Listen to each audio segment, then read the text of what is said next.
Health experts say more than 140 Americans die every day from drug overdoses. I think we're just going to kill people that are bringing drugs into our country. Okay? We're going to kill them.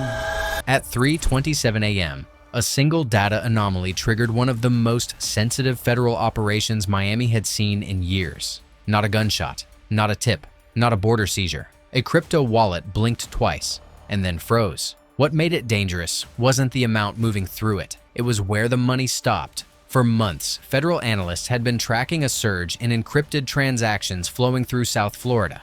Money that didn't behave like cartel cash. It wasn't rushed. It wasn't sloppy. It didn't spike after seizures or arrests. Instead, it moved calmly, predictably, and legally, shielded by layers of trusts, compliance filings, and professional exemptions. Then, suddenly, all roads led to one place, a fortified waterfront compound in Miami, officially owned by a network of international legal trusts tied to Somali-linked professional and judicial-adjacent organizations. On paper, the property was a private residence managed by offshore entities. In reality, it functioned as something far more complex, a fortress. The compound didn't appear in criminal databases. It didn't host parties. It didn't generate noise complaints. Its security wasn't flashy. No guards in tactical gear, no armored vehicles, just quiet efficiency. Biometric access points, reinforced structures, and layered digital infrastructure buried beneath luxury architecture. To federal agencies, that silence was the loudest warning of all, because cartel operations hide in chaos. Institutional operations hide in order. The first red flag had surfaced weeks earlier during a routine ICE review of financial compliance firms operating in Miami-Dade. Several firms connected to Somali-affiliated legal service networks had repeatedly filed administrative objections that delayed unrelated federal inquiries. Each objection was technically valid, each one perfectly timed. Each one pushed scrutiny just far enough into the future to avoid escalation. No crimes alleged, no laws broken, just time bought. When analysts overlaid those delays with financial data, the pattern became undeniable. Crypto transfers surged immediately after each administrative stall. Money exited U.S. platforms, split into microtransactions, and reassembled offshore. From there, it funded logistics corridors associated with narcotics distribution across multiple states. The Miami compound sat at the center of it all. DHS surveillance confirmed the property wasn't just a financial hub, it was operational. Thermal scans revealed extensive underground structures well beyond residential allowances. Ground sensors detected consistent foot traffic below ground level. Boats docked briefly at night, unloaded sealed containers, and departed without lights. This wasn't wealth. It was infrastructure. As intelligence teams dug deeper, another detail shifted the investigation from criminal to institutional. The trusts managing the property were overseen by a pair of married legal administrators with long-standing ties to Somali judicial support networks. Not judges themselves, but professionals embedded in the administrative systems that support courts, compliance oversight, and legal review mechanisms. That distinction mattered, because it meant the compound wasn't protected by fear. It was protected by process. By the time the FBI formally joined the task force, the assessment had changed. This wasn't about drugs alone. It wasn't even about money. It was about how deeply criminal networks had learned to embed themselves inside trusted systems, using legitimacy as camouflage. The authorization came quietly. No press, no spectacle, just a single encrypted directive, target validated, secure and contain. At 4:02 a.m., federal teams moved. FBI tactical units approached from land. ICE maritime teams sealed off water access. DHS cyber operators initiated a digital quarantine, isolating every outbound signal from the compound before anyone inside realized what was happening. The lights stayed on. The generators kept humming. Inside, the routine continued, until it didn't. Entry was swift and silent. The outer perimeter fell without resistance. Security personnel were detained before alarms could be raised. Inside the main structure, agents encountered luxury. Marble floors, private offices, framed certificates, and shelves lined with legal texts and judicial commendations tied to Somali professional associations. But behind a concealed panel near the east wing, agents found the truth. A biometric lock guarded a stairwell descending deep underground.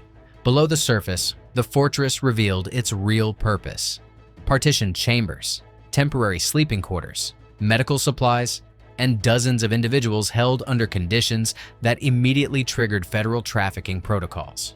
By 4:47 a.m., 74 people had been extracted. Some were undocumented migrants recruited through legal consulting offers. Others were couriers forced to work off fabricated debts. A few were digital specialists brought in to maintain crypto routing systems and prevented from leaving once inside. This was no stash house. It was human containment, hidden beneath legal insulation.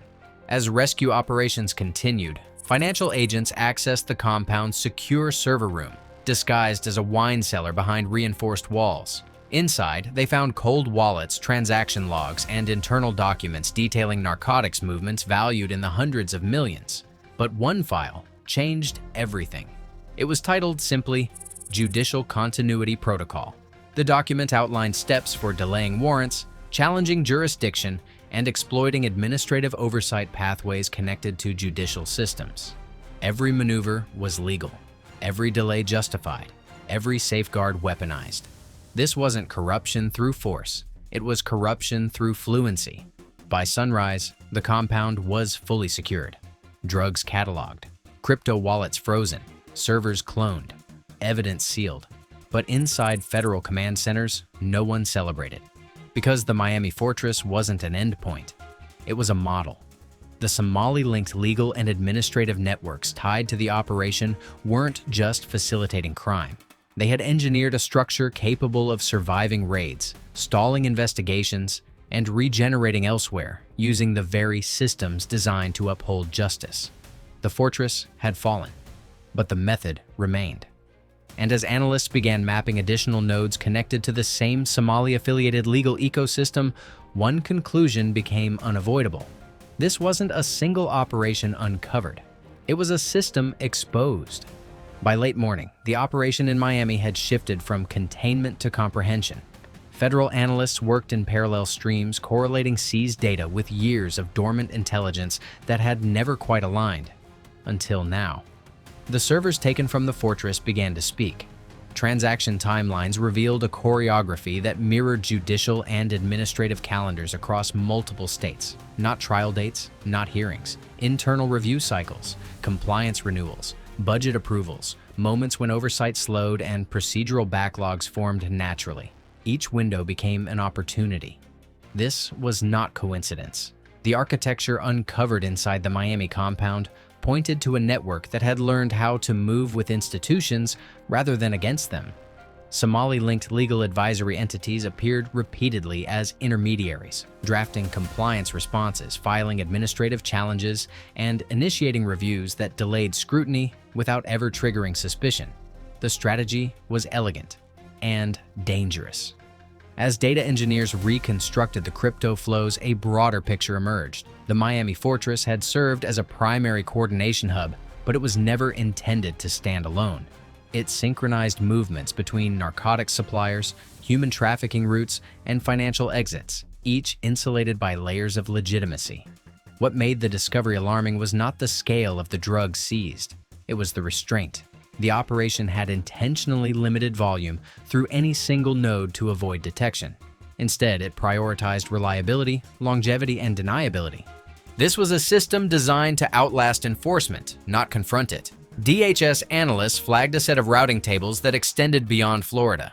The nodes were labeled not as locations, but as functions. Legal review, logistics staging, financial settlement, personnel rotation. Each function mapped to a different metropolitan area, often anchored to professional offices or residential properties with elevated legal protections. Several of those nodes were tied again to Somali-affiliated professional networks operating within the bounds of U.S. law. No single entity controlled the system. Responsibility was fragmented, accountability dispersed, exposure minimized. The network did not rely on secrecy, it relied on complexity.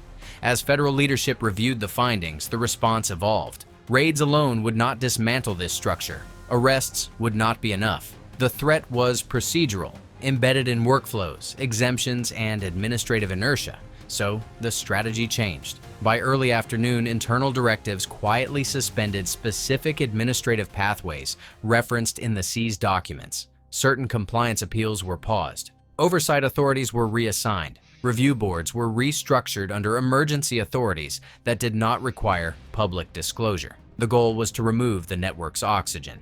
Simultaneously, federal prosecutors began drafting sealed actions targeting the trusts and service providers that formed the connective tissue of the operation. The language was careful, precise, focused on conduct, not identity, on actions, not affiliations. This was not about communities, it was about methods.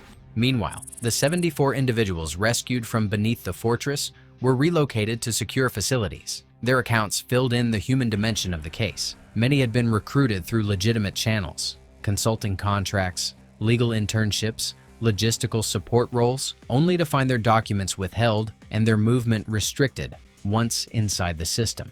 They were not guarded with weapons. They were guarded with paperwork. Threats were framed as legal consequences rather than physical harm. Non-compliance meant exposure. Departure meant administrative retaliation. The system leveraged fear of bureaucracy as effectively as cartels once used violence. This was coercion refined. As evening approached, federal teams executed a series of quiet follow-on actions. Not raids, administrative seizures, compliance audits, data preservation orders. In 2 cities, servers tied to Somali-linked legal service providers were secured under emergency warrants. In another, a property management firm connected to the trust network was placed under receivership pending review. Each move was surgical. Each move denied the network another layer of insulation. Inside a secure briefing room, a consolidated assessment was delivered to senior officials. The conclusion was stark. The Miami Fortress represented a prototype, a proof of concept demonstrating how criminal enterprises could embed themselves within trusted systems using legal fluency rather than brute force. The implication was national. If this model had succeeded in Miami, it could be replicated anywhere institutions were complex, oversight was distributed, and legitimacy provided cover. Courts, hospitals, universities, ports, airports, any environment where procedure could be slowed, redirected, or exhausted. The presence of Somali-linked professional networks in the data did not define the threat. The role they played did. They had provided administrative expertise, cultural cohesion, and continuity, elements that made the system resilient and adaptive. This was not a story about nationality, it was a story about access. By nightfall, the compound stood empty, the lights were off, the docks were sealed, the underground chambers were cleared and documented. What remained was a shell, its purpose exposed, its protection stripped away. But the work was far from over. Federal agencies now faced a reckoning. The Miami operation had revealed a vulnerability few wanted to acknowledge, that the strongest shields were not walls or weapons, but trust and process. When those were compromised, the damage extended far beyond a single crime. The final report of the day closed with a warning. Criminal networks no longer needed to hide in shadows. They could operate in daylight, behind credentials, within systems designed to protect fairness and order. The challenge ahead would not be measured in arrests alone, but in the ability to reclaim institutions without eroding the trust they depended on.